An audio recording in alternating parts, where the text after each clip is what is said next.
हम पढ़ रहे हैं आपका अध्याय नंबर 5 एक चर का रैखिक समीकरण, जिसमें आपका प्रश्नावली 5.2 ठीक है ना, देख रहे हैं। जिसमें हम 110 पेज नंबर में आपका दिया हुआ है प्रश्नावली 5.2। इसमें का जो प्रश्न नंबर जो 6 तक के जो प्रश्न है वो हमने पिछले क्लास में कंप्लीट कर लिया था। आज जो है हम प्रश्न नंबर 7 और आगे के इसके प्रश्न पढ़ेंगे। प्रश्न नंबर 7 जो है मैं रीड कर रहा हूं। विमला और सरिता की आयु में 7:5 का अनुपात है। कितना है? 7:5 का अनुपात है। 4 वर्ष पश्चात उनकी आयु का अनुपात 4:3 हो जाएगा। उनकी आयु ज्ञात कीजिए। ठीक है, तो देखिए क्या दिया है, विमला और सरिता की आयु का अनुपात। ठीक है, सबसे पहले आप लिखेंगे दिया गया है, या ना दिया गया जगह डायरेक्ट आप लिख दीजिए, माना विमला की आयु, विमला की आयु। ठीक है, इसको आप ले लीजिए। देखो कभी भी अनुपात में दिया हुआ है तो अनुपात में नहीं पता चला तो इसमें क्या करेंगे, इसको हम मान लेंगे 5 के। विमला की आयु को क्या मान लेंगे? 5 के।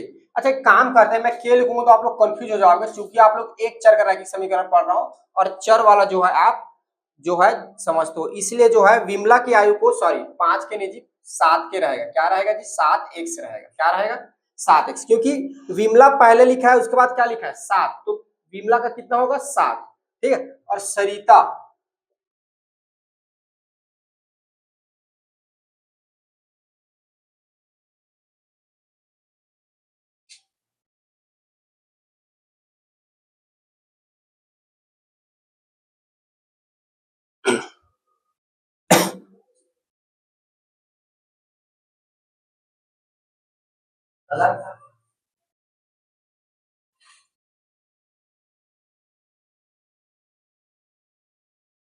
देखिए आपको क्या दिया गया है, विमला और सरिता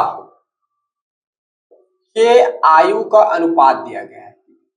आयु का अनुपात कितना दिया गया है? 7 अनुपात कितना है? 5 है। ठीक है, तो आप क्या कर लीजिए, मान लीजिए, माना विमला की वर्तमान आयु,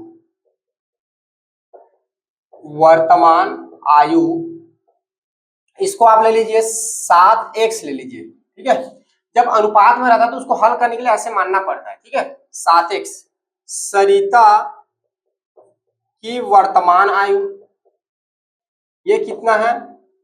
कितना हो जाएगा जी? ये आपका हो जाएगा 5x। ठीक है, अब बोल रहा है, क्या बोल रहा है आपको?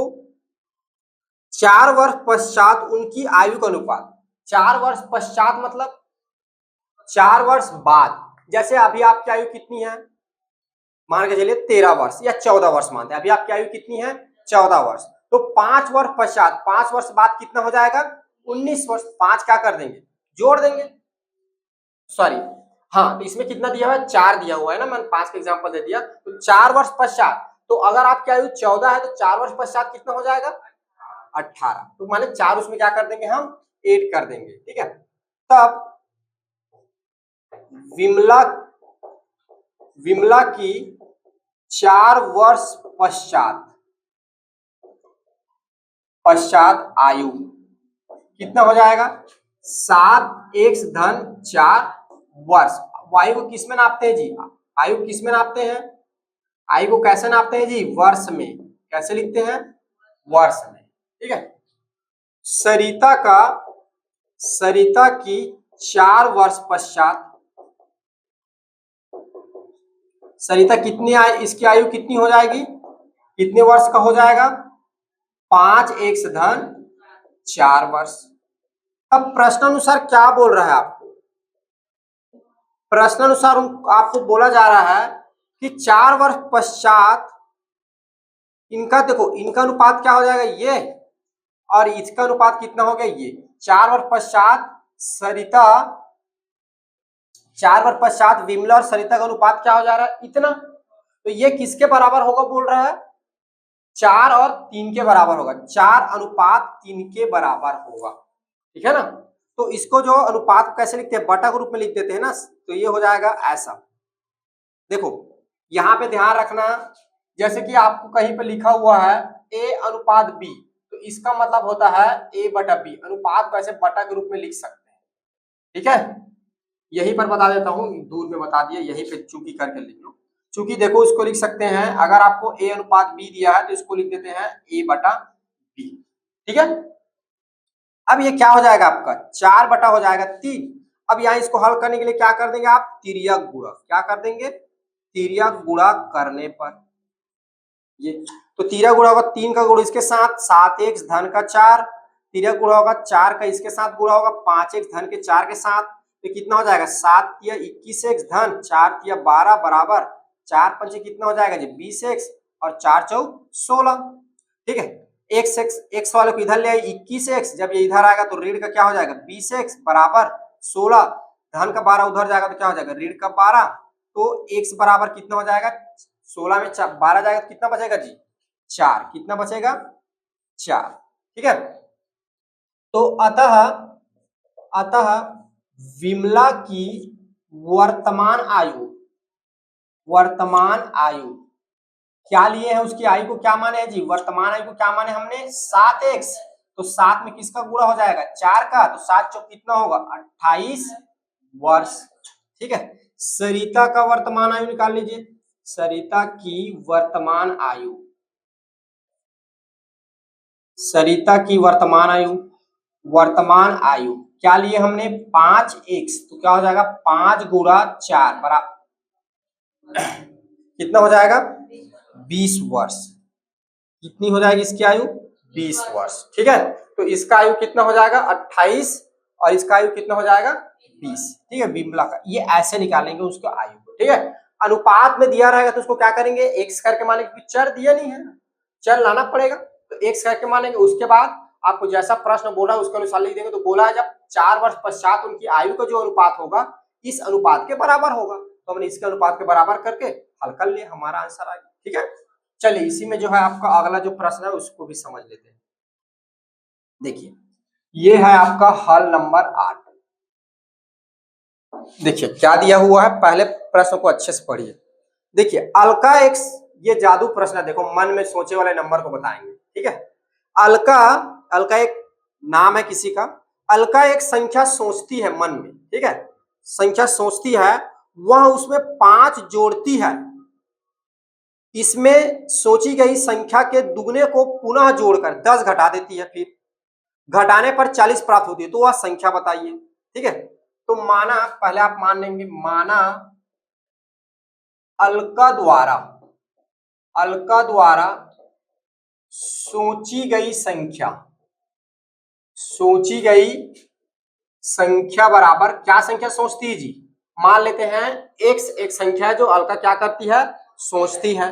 अब उसमें क्या करेगा, अब उसमें क्या करेगी अलका, क्या कर रही है आगे, उसमें 5 जोड़ती है, ठीक है।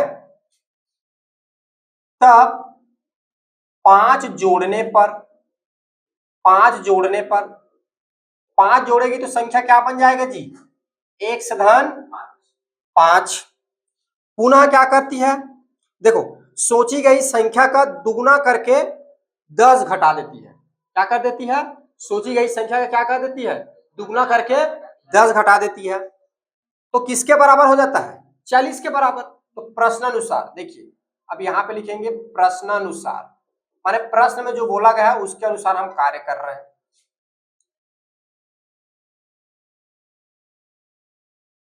क्या बोला है प्रश्न, जो संख्या सोची है, इधर ध्यान दीजिए कैसे स्टेटमेंट बन रहा है, जो संख्या सोची है, ठीक है। पहले के देखो प्रश्न, इसमें देखो, इसमें मतलब इसमें कौन जी x धन 5 की बात हो रही है, इसमें मतलब क्या बना है अभी, x में 5 जोड़ने पर क्या संख्या बन गया x धन 5, इसमें लिखा है ना, इसमें मतलब x धन 5 की बात कर रही है, ठीक है। इसमें सोची गई संख्या के दुगने को पुनः जोड़कर, संख्या क्या सोचा है उसने, संख्या क्या सोचा है x, तो x के दुगने को पुनः जोड़ देंगे, ये x का दुगुना मतलब 2 का गुणा, 10 घटाती है, 10 क्या कर देंगे घटा देंगे, तो किसके बराबर हो जाएगा 40 के बराबर। पुनः समझिए, पहले अलका क्या करती है, एक नंबर सोचती है x, ठीक है, उसके बाद उस संख्या में कितना जोड़ देती है 5, फिर लिख रही है इसमें, मतलब x धन 5 में जो संख्या सोची है उसका दुगुना, मतलब 2 का गुणा करके जोड़ देती है और 10 क्या कर देती है, घटा देती है, तो संख्या क्या बन जाती है, 40। अब आपको इसको हल करके x का मान निकालना है, जो x का मान होगा वही संख्या हल करने सोचा था। ठीक है, चलिए तो कैसे निकलेगा ये, देखिए हल करिए इसको, तो क्या हो जाएगा x और ये 2x कितना हो जाएगा 3x, और देखो ये क्या है 10 है और ये क्या है 5 है, ये ऋण है ये धन है, तो घटेगा तो क्या आ जाएगा जी, ऋण का 5 आएगा ना, बराबर कितना हो जाएगा 40। तो 3x बराबर 40, ऋण उधर जाएगा तो क्या हो जाएगा धन का ऋण उधर जाएगा तो क्या हो जाएगा धन का 5, तो कितना हो जाएगा 3x बराबर कितना हो जाएगा आपका 45, तो x बराबर कितना आ जाएगा 45, इधर गुणा में 3 है, इधर जाके क्या हो जाएगा भाग 3। अब भाग दीजिए 3 से 45 को कितने बार में कटेगा, 3 एक कम और 15 बच जाएगा, 3 पंचे 15, तो x बराबर कितना आ जाएगा 15। तो अलका ने कौन सा नंबर सोचा था जी 15, उत्तर हो जाएगा अलका द्वारा सोची गई संख्या x बराबर 15 है। देखो मन में उसने कौन सी नंबर सोचा था ये हमको पता चल गया, कौन सा नंबर सोचा था उसने 15 सोचा। ठीक है, आपका अगला प्रश्न है प्रश्न नंबर 9, दो धनात्मक पूर्णांकों का अंतर 40 है, इन पूर्णांकों में 2:3 का अनुपात है, तो पूर्णांक ज्ञात कीजिए। ठीक है, दो धनात्मक पूर्णांकों का अंतर 40 है। ठीक है, दो धनात्मक पूर्णांक है उनका अंतर 40 है। ठीक है ना, तो देखिए सबसे पहले यहाँ पे आपको हल, ठीक है, ये है आपका प्रश्न नंबर 9, माना एक धनात्मक पूर्णांक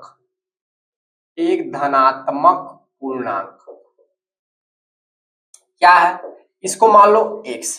ठीक है, अब देखो आपको क्या बोला है, तो दूसरा धनात्मक पूर्णांक क्या होगा, दूसरा धनात्मक पूर्णांक ये क्या हो जाएगा, ये आपका होगा 40 ऋण x होगा। ये कैसे हो रहा है, ये कैसे हो रहा है, देखो आपका माना एक धनात्मक पूर्णांक क्या है x, तो दूसरा धनात्मक पूर्णांक क्या होगा 40 धन x। ठीक है, अब देखो यहाँ पर दो हम क्या लिए, धनात्मक पूर्णांक लिए ना, तो यहाँ पर जब क्या बोलेगा, प्रश्न क्या बोला है, दो धनात्मक पूर्णांक अंतर 40 है, क्या है, दो धनात्मक पूर्णांक अंतर क्या है 40 है। तो मान के चलो मैं यहाँ पर एक प्रथम लेता हूं और एक मैं यहाँ पे लेता हूं द्वितीय लेता हूं। ठीक है ना, अब इस बात को समझिए थोड़ा सा कि अगर मैं इधर लिखता हूं द्वितीय और यहाँ पे लिख रहा हूं मैं प्रथम, ऐसा क्यों लिख रहा हूं इसको मैं आपको बताता हूं। तो इसका घटाएंगे तो कितना आगे बोल रहे हैं 40। अब प्रथम को मैंने क्या मान लिया x, तो ये क्या है ऋण x और इधर क्या है आपका द्वितीय है ना, इधर हो जाएगा 40, तो x जब उधर जाएगा तो क्या हो जाएगा 40 धन का क्या हो जाएगा x हो जाएगा। ठीक है ना, अब आप सोच सकते हैं सर आपने द्वितीय पहले क्यों लिखा, क्योंकि बड़ी धनात्मक पूर्णांक में ही क्या होती है छोटी धनात्मक पूर्णांक घटती है, बड़ा संख्या में छोटा संख्या घटेगा ना, घटेगा नहीं घटेगा, तो यहाँ पर जो द्वितीय जो होगा आपका क्या है बड़ा है और x क्या है आपका छोटा है प्रथम, तो द्वितीय में क्या घटेगा प्रथम, तो घटेगा तो ये ऋण चिन्ह लग जाएगा, जब उधर जाएगा तो क्या हो जाएगा ये धन चिन्ह हो जाएगा। ठीक है ना, तो द्वितीय जो धनात्मक पूर्णांक है ये क्या हो जाएगा आपका 40 धन x हो जाएगा। समझ में आया कैसे आया। ठीक है, और आगे क्या बोला है आपको, फिर आगे क्या बोला, इन पूर्णांकों में 2:3 का अनुपात है। ठीक है, इनका अनुपात, ठीक है, इनका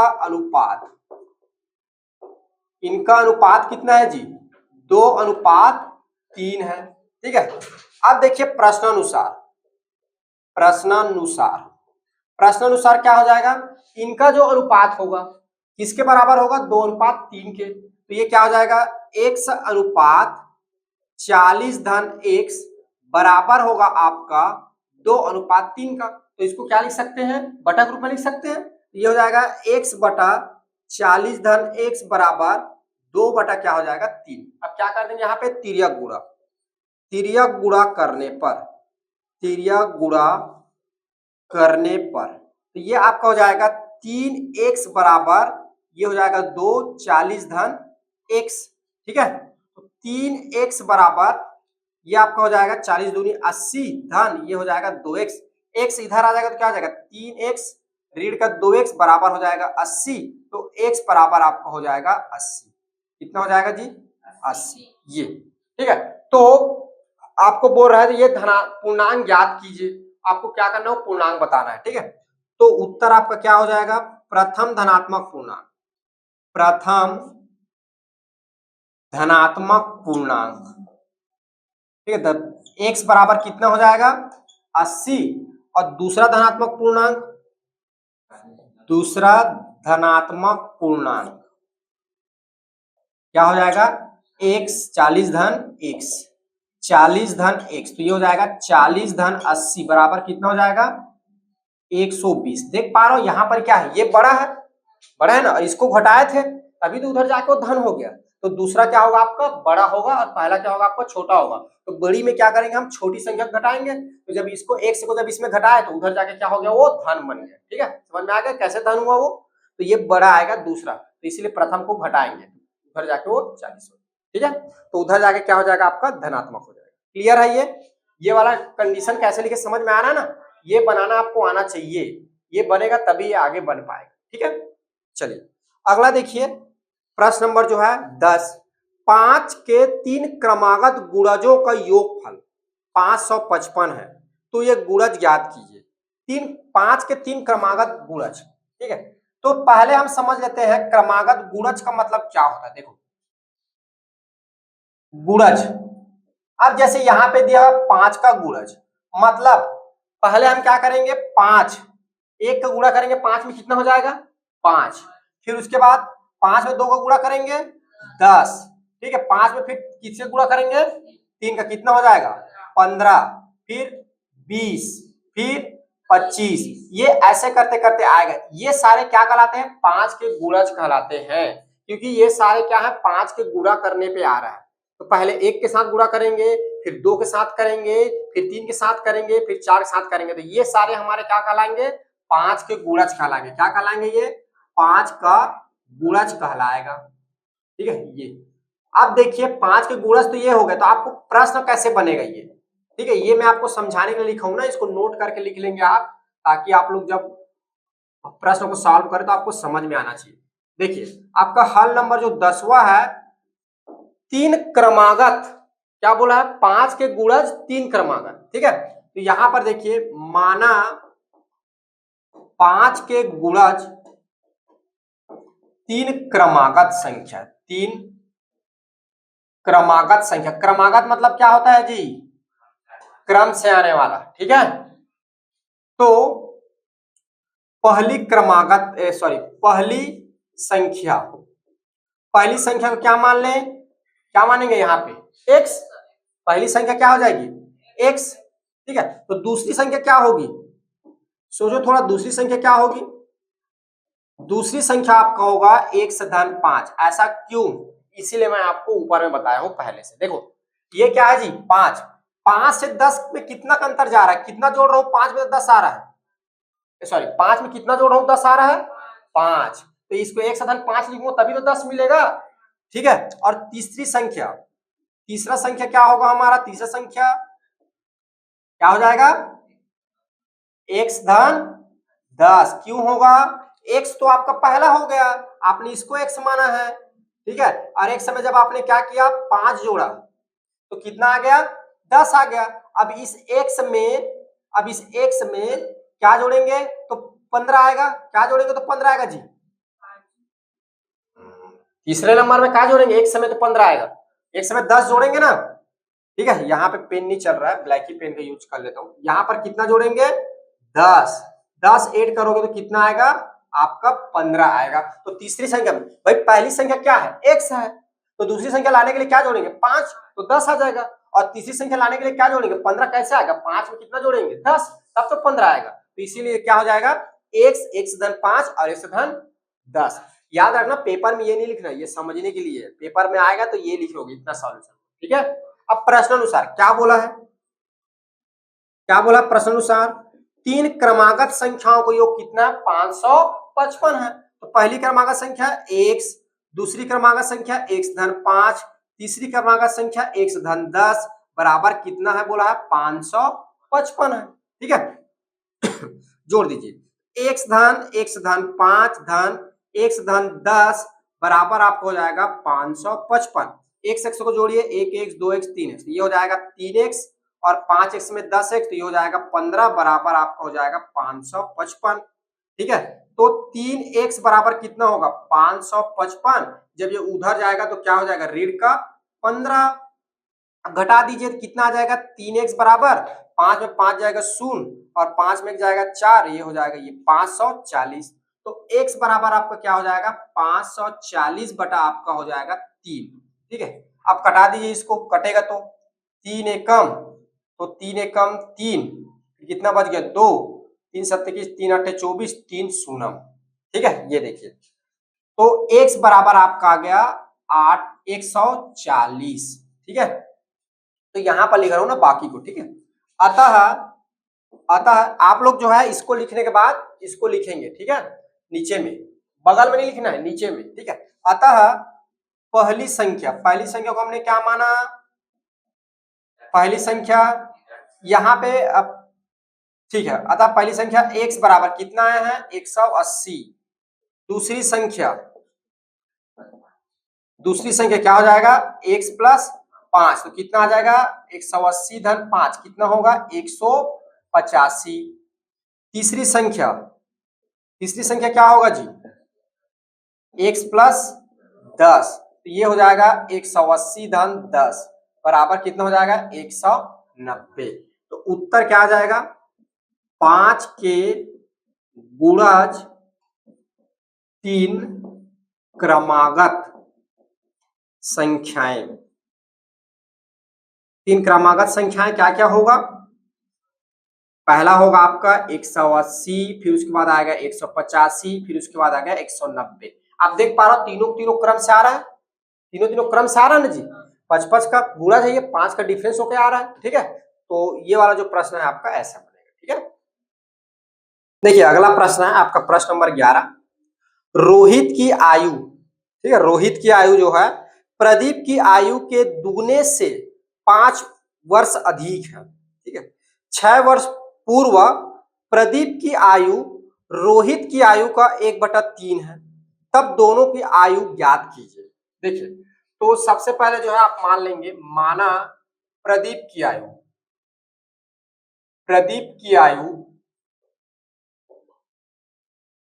ये है आपका 100 वर्ष। ठीक है, प्रदीप की आयु कितना है 100 वर्ष है। तो रोहित की आयु क्या होगी, रोहित की आयु आपका हो जाएगा, क्या बोल रहा है, प्रदीप की आयु का दुगने से 5 वर्ष अधिक है। ठीक है, तो रोहित की आयु 100 है, दुगना क्या हो जाएगा 2x, 5 अधिक, तो क्या हो जाएगा ये 5 वर्ष हो जाएगा ये। उसके बाद बोल रहा है 6 वर्ष पूर्व। ठीक है, तो 6 वर्ष पूर्व, देखो 6 वर्ष पूर्व मतलब क्या आता है जी 6 वर्ष पहले। अगर अभी आपकी आयु 13 वर्ष है, तो 6 वर्ष पहले कितना होगा, कितना रहा होगा 7 वर्ष। ठीक है, तो क्या कर देंगे 6 घटा देंगे, 6 वर्ष पूर्व के लिए प्रदीप का आयु, ठीक है, प्रदीप की आयु कितनी रही होगी, प्रदीप की आयु कितना रहा होगा x माइनस 6 वर्ष। ठीक है, रोहित की आयु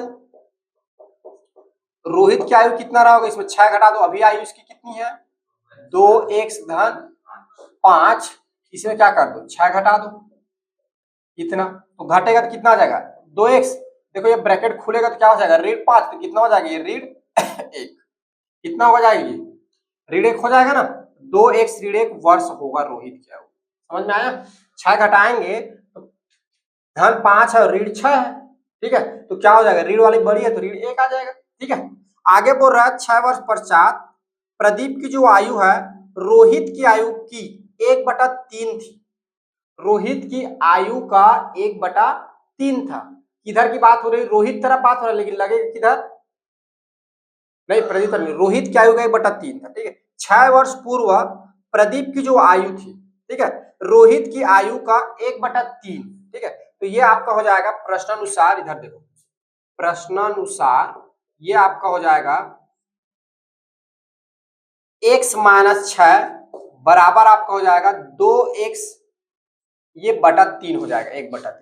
माने रोहित के आयु में क्या करेंगे, 1/3 करेंगे तो आपको क्या किसके बराबर हो जाएगा, प्रदीप के आयु के बराबर हो जाएगा 6 वर्ष बाद। ठीक है, तो यहां से अब x का मान निकाल लीजिए। तो पहले क्या करेंगे, यहाँ पे कुछ नहीं दिया, एक है, तिर्यक गुणा कर लेंगे।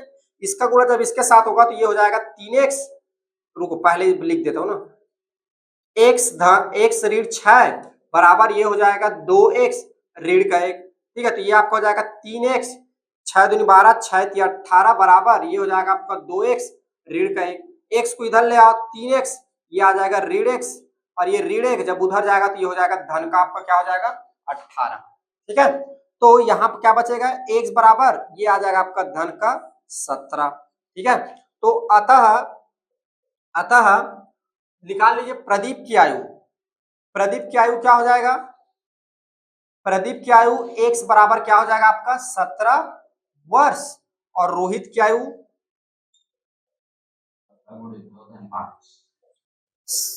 क्या हो जाएगा 17, 2x धन 5 है तो यह जाएगा 2 गुणा 17 धन क्या हो जाएगा 5, तो 17 दूनी 34 और धन 5 कितना हो जाएगा 39 वर्ष। ठीक है, ये आपका हो जाएगा आंसर। रोहित की आयु कितना होगा जी 39 वर्ष, और प्रदीप की आयु जो है आपका कितना होगा 17 वर्ष होगा। ठीक है, क्लियर है। चलिए अब देखिए अगला जो प्रश्न है इसको ध्यान से पहले समझिएगा। ठीक है, देखिए पहले मैं प्रश्न को पूरा पूरा पढ़ रहा हूं, फिर आपको एक्सप्लेन कर करके आगे समझाऊंगा। नदी के बहाव की दिशा में जाती हुई एक मोटर बोट, ठीक है, क्या है मोटर बोट, ओट नहीं है, वो है ना बोट, ओट मतलब वो चुनाव वाला ओट हो जाता है, वो ओट मत बोलना। ठीक है, क्या बोट बा, ठीक है, मोटर बोट। मोटर बोट किसको बोलते हैं, जिसको हम लोग बोलते हैं पानी जहाज, सुनो पानी जहाज, वही है मोटर बोट। ठीक है, मोटर से चलने वाला समझो। दो तटीय नगरों से के बीच की दूरी 5 घंटे में तय करती है। नदी के बहाव की दिशा में, बहाव के विपरीत मोटर बोट इसी दूरी को 6 घंटे में तय करती है। नदी के बहाव की दिशा में 5 घंटे में और विपरीत दिशा में 6 घंटे में तय करती है। यदि जल धारा की चाल 2 किलोमीटर घंटा है हो तो स्थिर जल में बोट की चाल ज्ञात कीजिए। देखिए जैसे कि यहां पर हम जो है यहाँ पर एक नदी का उदाहरण लेते हैं। जैसे कि मान के चलो आपका जो है एक जगह है, ठीक है ना, तो 2 जगह ले लेते हैं। जैसे कि हम मान लेते हैं, पहले तो एक नदी बना लेते हैं, ठीक है ना। अपना समझो मैंने यहाँ पे बना दिया हसदो नदी। सुनो हसदो नदी कहाँ पर है जी, हसदो नदी जा रहा हूँ ना। हसदो नदी जो है इधर से बहती है, मान के चलो ये क्या है आपका हसदो नदी। यहाँ पे नदी का नाम नहीं दिया हुआ है, मैं बना दिया, ये मान के चलो ये हसदो नदी है आपका, ये ठीक है, जिसमें पानी बह रहा है। अब हसदो नदी है, ये जगह पे मान के चलो आपका बरपाली है, ये ठीक है, इसका बेस्ट एग्जांपल लेते हैं। इस जगह पे बरपाली है, और इधर चलो एक आपका क्या बोल रहा है, दो तटीय नगर है ना, ठीक है। हालांकि मैं ये समझाने के लिए आपको लिख रहा हूँ ना, तटीय नगर नहीं है ये, ठीक है, उदाहरण के लिख रहा हूँ। इधर समझो ये आपका है चांपा, ठीक है, ये समझ में आया, चांपा है आपका, जो चांपा जब बोलते हो चांपा लिखा था आधम्मा करके, ठीक है। अब देखिए यहाँ पे क्या हो रही है, एक्चुअल में नदी कहाँ से बह रही है, इधर से कहाँ जाती है, चांपा की ओर जाता है नदी, ठीक है ना। तो ये क्या है, नदी की बहाव की दिशा किधर है, इधर। तो इधर जो है नदी कैसे बह रही है, ऐसे बह रही है, ये ऐसे बह रही है नदी, ये ऐसे जा रही है, ठीक है। तो इधर जो हो जाएगा नदी की बहाव की दिशा होगा, नदी की बहाव की दिशा है। इधर क्या है जी, इधर कौन सी दिशा है, नदी की बहाव की दिशा। इधर क्या हो रहा है, नदी बह रही है, ठीक है। और ये जो है आपकी नदी की बहाव की विपरीत दिशा, या शॉर्टकट में लिखेंगे तो बहाव की विपरीत दिशा भी लिख सकते हैं, बहाव की विपरीत दिशा। विपरीत दिशा ये देखो, ये ठीक है, नदी की बहाव की ये हो गई आपकी विपरीत दिशा, ठीक है। अब क्या है, पहला क्या करती है, पहला क्या हो रहा है, पहला आपको बोल रहा है जब बहाव की दिशा में बोट जो है 2 तटीय नगरों के बीच की दूरी, मतलब जब बहाव की दिशा में चलती है तो दूरी 5 घंटे में तय कर लेती है। मान चलो यहाँ पे आपका बोट है, ये बर्फाली पे रखा हुआ एक बोट है, यहाँ पे क्या है जी, बोट है, ठीक है, ये बोट रखा हुआ है। अब बोट नदी की बहाव की दिशा में चलेगा, तो नदी की बहाव की दिशा कहाँ है जी, इधर है, इस दिशा में जाएगा, ठीक है। तो इस दिशा में जाएगा, इस दिशा में जाते जाएगा, तो इसको जो है इस जगह से इस जगह पहुंचने में जो है 5 घंटे का समय लगता है। 5 दिया है ना, 5 घंटे का क्या लगता है, समय लगता है। समय कितना लगता है जी, 5 घंटे का समय लगता है, ठीक है। और दूसरा क्या दिया हुआ है, जब बोट विपरीत दिशा में, तो विपरीत दिशा में कैसे आएगा, विपरीत दिशा, ये नदी की बहाव की दिशा ऐसे है, नदी जो बहती है उसको बहाव की दिशा बोलते हैं, और उल्टा दिशा को क्या बोलते हैं, विपरीत दिशा। जब मान के चलो अब बोट यहां पर चली गई, तो यहां से फिर यहां आएगा, तो मैं इसको जो है इधर बना देता हूं चित्र को, ठीक है। जब क्या होगी, आपका जो सीप जो होगा या जो भी मोटर बोट है वो इधर आएगा, ठीक है। तो यहां से यहां पहुंचने में कितना समय लगता है, कितना समय दिया है, 6 घंटे का समय लगता है। कितने घंटे का समय लगता है जी, 6 घंटे का समय लगता है। प्रश्न समझ में आ गया। अब आपको क्या एक चीज और दिया हुआ है, जल धारा की चाल, ठीक है, यहाँ पे क्या दिया हुआ है, जल धारा की चाल, जल धारा की चाल।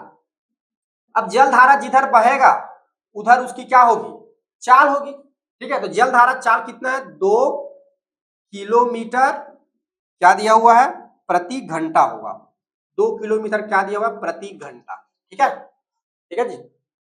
ये प्रश्न में इतना डेटा आपको दिया हुआ है, तब आपको बोल रहा है बोट की चाल ज्ञात कीजिए, माने बोट कितना स्पीड से चल रहा है उसको बताइए। जल में बोट की चाल, अच्छा स्थिर जल में, सॉरी, स्थिर जल में मतलब जल जब स्थिर हो जाए, बहे मत, तब के कंडीशन में बोट की स्पीड कितनी होगी ये बताइए बोल रहा है, ठीक है ना। तो देखिए कैसे ज्ञात करेंगे, तो पहले तो आप लोगों ने सूत्र पढ़ा होगा, विज्ञान में ज्यादा पढ़े होंगे, चाल बराबर होता है दूरी बटा समय, याद आ रहा है सूत्र, चाल बराबर क्या होता है, दूरी बटा समय। ये इतनी इतनी जानकारी आपको पता होनी चाहिए, ये प्रश्न में दिया है, ये फार्मूला, तो ये आगे आपका बन जाएगा, ठीक है। अब देखिए कैसे हल होगा, हल नंबर है आपका 12, ठीक है। ध्यान से समझिए, आराम से लिखते रहिएगा, पहले प्रश्न को समझ लीजिए, क्योंकि ये थोड़ा सा कठिन नहीं है, इजी है, लेकिन समझने में थोड़ा सा मुश्किल लगता है, ठीक है ना। तो सबसे पहले लिखिए, दिया गया है, दिया गया है, ठीक है, क्या दिया गया है, जल धारा की चाल, जल धारा की चाल आपको बताया गया है, ये कितना है, कितना है ये, 2 किलोमीटर, किलोमीटर को केएम लिखते हैं और घंटा को एच लिखते हैं, प्रति घंटा मतलब समझते हो बटा, दूरी को किस में नाप रहे हैं, किलोमीटर में, समय को किसको नाप रहे हैं, घड़े घंटे में, किस में माप रहे हैं जी, घंटे में, और इसको किसको माप रहे हैं, किलोमीटर में, तो इसीलिए किलोमीटर बटा घंटा को बोलते हैं किलोमीटर प्रति घंटा, ऐसे चिन्ह लगा के लिखते हैं, ठीक है। देखिए तो ये इसको किलोमीटर को इंग्लिश में जो है केएम लिखते हैं, मैं यहाँ पे बता दूं, ये नोट करके ये बता रहा हूँ, किलोमीटर को क्या लिखते हैं, ऐसा छोटा के छोटा एम, और घंटा को जो है इंग्लिश में हम लोग लिखते हैं ये एच, ठीक है, आवर, ठीक है, इसीलिए एच लिखते हैं, या कहीं पर एच आर एस भी लिख देते हैं, दोनों एच भी लिख दे चाहे एच आर एस लिख दे, एक ही बात है, ठीक है। ये हो गया, और एक चीज और बता दे रहा हूं, यहाँ पे चाल जो होगी, ये चाल जो होगा, इसका जो होगा मात्रक जो आ जाएगा, अच्छा इसका मात्रक तो दोनों मिला के हो जाएगा, तो वो ज्यादा आएगा नहीं, ठीक है, समझ में आ गया। ये बेसिक डिटेल है ना, ये यहां से समझो, ये जो है आप लोग को लिखना नहीं है, इतना नीचे में जो लिखा हूं ना, ये आपको समझाने के लिए लिखा हूं, इतना कॉपी में मतलब समझने के लिए लिख लेना, लेकिन पेपर में लिखोगे तो इतना ऊपर डायग्राम ये बनेगा, और इधर जो लिख रहा हूं वो आप लिखोगे, ठीक है। तो देखिए, माना मोटर बोट की चाल, मोटर बोट की चाल पूछा है ना, मोटर बोट की स्थिर जल में चाल, स्थिर जल धारा, ठीक है, स्थिर जल धारा, या जल लिखा हुआ है जल ही लिख दो, स्थिर जल, स्थिर जल, जल में चाल, चाल बराबर ले लेंगे x, और चाल का मात्रक होगा किलोमीटर, ये किलोमीटर प्रति घंटा, चलिए मैं हिंदी में ही लिख देता हूं ताकि आप लोग कंफ्यूज ना हो, इसको भी सुधार देता हूं, ज्यादा अच्छा रहेगा, किलोमीटर प्रति घंटा, ये आया समझ में। अब देखिए आपको दो स्थिति दिया हुआ है, स्थिति नंबर 1, पहला स्थिति क्या दिया हुआ है, पहला स्थिति क्या दिया हुआ है जी, जब मोटर बोट मोटर बोट जलधारा जलधारा की जलधारा या नदी की बहाव की दिशा में, नदी की बहाव लिखे ना तो उसे लिख लीजिए।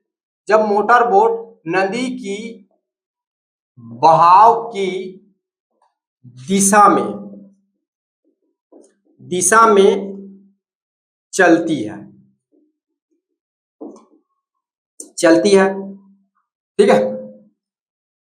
ये तो मोटर बोट की चाल देखिए, थोड़ा सा यहां पर समझिए, इधर देखिए जी, मोटर बोट की चाल क्या होगी, तो ये आपका हो जाएगा 1/2 किलोमीटर प्रति घंटा। आप समझिए इसको कैसे, देखो हम साइकिल चलाते हैं, जैसे कि चढ़ाऊ रहता है ना, साइकिल चलाते हैं तो पीछे से कोई दोस्त धकेलता है तो साइकिल धीरे चलता है, साइकिल की स्पीड क्या हो जाता है जी, तेज हो जाता है ना। उसी प्रकार देखो, मोटर बोट इधर बहाव, नदी की बहाव दिशा है, जैसे कि सिंपल सा, आप लोग नदी गए हो तैरने, देखो जब बहते रहती है, नदी गया हो गया, नहर गया होगा, जब जिस दिशा में बहते उस दिशा में तैरोगे तो आपको तैरना नहीं पड़ता, और तैरते तो और स्पीड में नहीं जाते हो।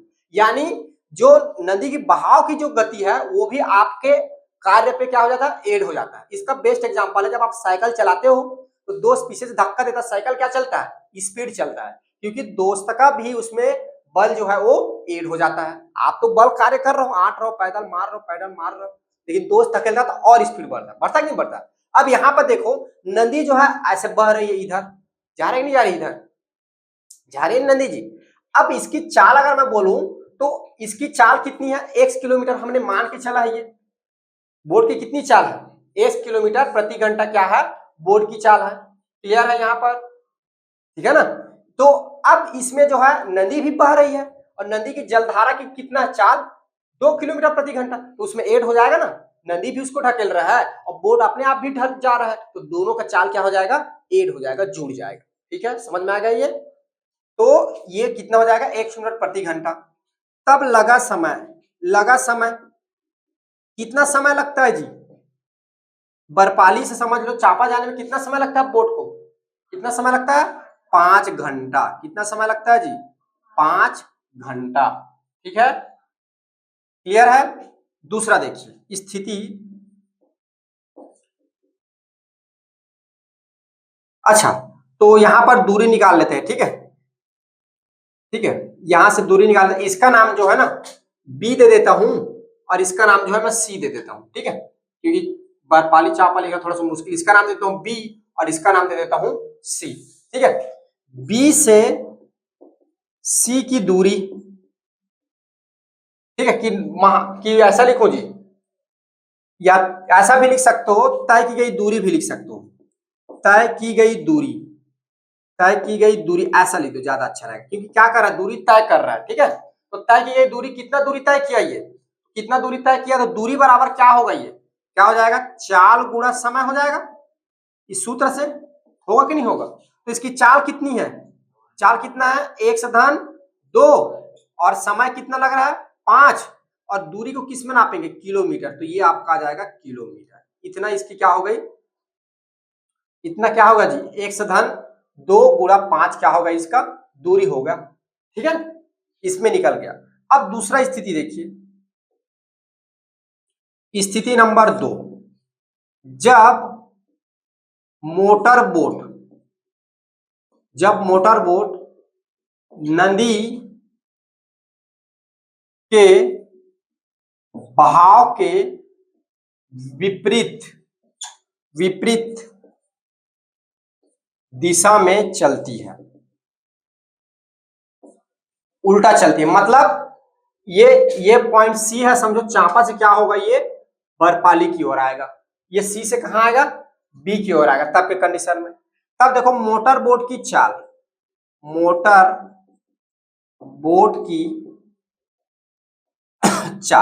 अब देखिए, जब आप लोग साइकिल चलाते हो, इसका बेस्ट एग्जांपल है, साइकिल जब चलाते हो तो जब चढ़ाऊ आता है ऊपर, तो आप बल लगाते हो इधर से, साइकिल फिर भी क्या होती है, धीरे चलती है, पीछे आता है, और उतना बल अगर इस जगह पे लगाओ समतल जगह पे तो क्या होगा, स्पीड भागेगा। इसका मतलब क्या हो रहा है, जब आप चढ़ाव पे जाते हो तो क्या हो जाता है, उसका स्पीड कम हो जाता है। क्या हो जाता है जी, कम हो जाता है। तो उसी प्रकार मोटर बोट जब उधर से जब इधर आ रहा है तो पानी कहाँ इधर से ऐसे बह रही है, तो उधर से आएगा तो उसको पानी के और विपरीत बल लगाना पड़ेगा ना। यानी इस जितना चाल लगा, जैसे कि समझ लो ये जो है 7 किलो, मतलब ये जो है 10 बल लगा रहा है, ठीक है, और नदी कितना है 2 का बल दे रहा है, इधर 2 से, तो इसका 10 और इसका 2 तो कितना हो जाएगा, 8 हो जाएगा। उसका मतलब घट जाएगा ना भाई, इधर से ज्यादा बल लगा रहा है, कोई इधर से और लगा रहा है तो उसका बल कम होगा कि नहीं होगा, होगा जाएगा ना। तो यहाँ पर क्या हो जाएगा, वो घट जाएगा। क्या होगा जी, घट जाएगा। तो यहाँ पे इसकी मोटर बोट की चाल कितना लिए x, और नंदी का कितना है, कितना है 2, तो नंदी बल लगा रही इधर से, तो नंदी का चाल क्या हो जाएगा, घट जाएगा। तो जब उधर से आएगा तो मोटर बोट की चाल क्या हो जाएगी, कम हो जाएगा। तो क्या हो जाएगा, x - 2 कितना रहेगा, किलोमीटर प्रति घंटा की स्पीड से आएगा वो। आया समझ में। विपरीत दिशा में जाएगा तो क्या हो जाएगा, घट जाएगा, और समान दिशा में जाएगा तो क्या हो जाएगा, जुड़ जाएगा। ठीक है। लगा समय, इसमें कितना समय लगता है जी, कितना समय लगता है, कितना दिया है, 6 घंटा का समय लगता है। ठीक है। अब देखो तय की गई दूरी, ये कितना दूरी तय करता है, तय की गई दूरी, तय की गई दूरी बराबर चाल गुणा क्या हो जाएगा, समय। तो इसमें चाल कितना है आपका, इसमें चाल है आपका 1/2 और समय कितना लग रहा है 6, तो ये आपका मात्रक जो हो जाएगा, दूरी का मात्रक होता है किलोमीटर, ये इतना हो जाएगा। ठीक है। अब इस बात को देखिए, थोड़ा सा समझिए। बी से सी की दूरी, बर्फाली से चांपा की दूरी जितनी होगी, सी से बी की दूरी भी उतनी होगी। बर्फाली से चांपा की दूरी या चांपा से बर्फाली की दूरी, दोनों की दूरी क्या होगा, बराबर होगा। भैया आप यहां से चलिए, बर्फाली से चांपा तो 10 किलोमीटर है, और चांपा से बर्फाली आएगा तो 20 किलोमीटर हो जाएगा क्या, वो तो 10 ही किलोमीटर होगा ना। तो दोनों की दूरी क्या है, दोनों की दूरी क्या है, बराबर है। यहां से जाओ यहां तक तो 10 किलोमीटर, यहां से चलो यहां तक तो कितना हो गया, 10 ही किलोमीटर। तो दोनों को जाने में भी जो जितना दूरी तय किया, वापस आने में भी कितना दूरी तय करेगा, उतना ही दूरी तय करेगा। तो यहाँ पे दूरी क्या होगा, दोनों का बराबर होगा। क्या होगा जी, दूरी जी बराबर होगा। ठीक है। तो प्रश्नानुसार इसलिए प्रश्नानुसार लिख रहा है क्योंकि यहां से यहां जा रहा है उसकी दूरी, और यहां से यहां आ रहा है उसकी दूरी, दोनों दूरी क्या होगा, बराबर होगा। ठीक है। तो यहाँ पे क्या हो जाएगा आपका 1/2, पहले कितना दूरी निकाला, 1/2 गुणा 5 बराबर हो जाएगा आपका 1/2 गुणा 6 का। आया समझ में। चलिए अब इसको आगे हल करिए तो क्या हो जाएगा, 5 गुणा करिए तो ये हो जाएगा 5x धन 5 दूनी 10, जो 6 का गुणा होगा 6x, ऋण कितना हो जाएगा 12। ठीक है। मैं क्या कर रहा हूँ, इस 12 को इधर ला रहा हूँ। ठीक है। तो ये हो जाएगा 10, इधर आके आपका हो जाएगा धन का 12, ये हो जाएगा 6x, इधर जाके आपका ऋण कितना हो जाएगा, ऋण 5x। ठीक है। चिन्ह चेंज हो जाएगा। अब देखो इसके नीचे जो है, आप जो है इधर लिख रहा हूँ उसको आप लिखेंगे। ठीक है। मेरे पास जगह कम पड़ रहा है तो इसलिए जो है मैं इधर लिख रहा हूँ। देखिए आगे क्या हो जाएगा, ये 10 में 12 जुड़े कितना हो जाएगा जी 22 बराबर, ये देखो 6x में 5x जाएगा कितना बच जाएगा x, तो x बराबर कितना आ गया 22। और x को हमने क्या माना है, स्थिर जल में मोटर बोट की चाल, मोटर बोट की चाल स्थिर जल में, मोटर बोट की स्थिर जल में चाल है वो। ठीक है। तो क्या कितना हो जाएगा, किलोमीटर प्रति घंटा, कितना हो जाएगा जी 22 किलोमीटर प्रति घंटा होगा। तो ये आपका उत्तर हो जाएगा, मोटर बोट की स्थिर जल में चाल x बराबर 22 किलोमीटर प्रति घंटा होगा। ये ऐसे बनेगा ये आपका प्रश्न। आया समझ में। ठीक है। तो ये प्रश्न जो होंगे आपके ऐसे बनेंगे, और इस तरह से आपका जो प्रश्नावली 5.2 खत्म होते हैं, और एक चर का रैखिक समीकरण जो अध्याय है ये भी आपका खत्म होता है। नए जो आपका अध्याय, अध्याय नंबर 6 संख्याओं में भी है खेल, ये जो हम नेक्स्ट क्लास में देखेंगे। ठीक है। आज के लिए बस इतना ही, फिर मिलते हैं हम नेक्स्ट क्लास में। Thank you, bye.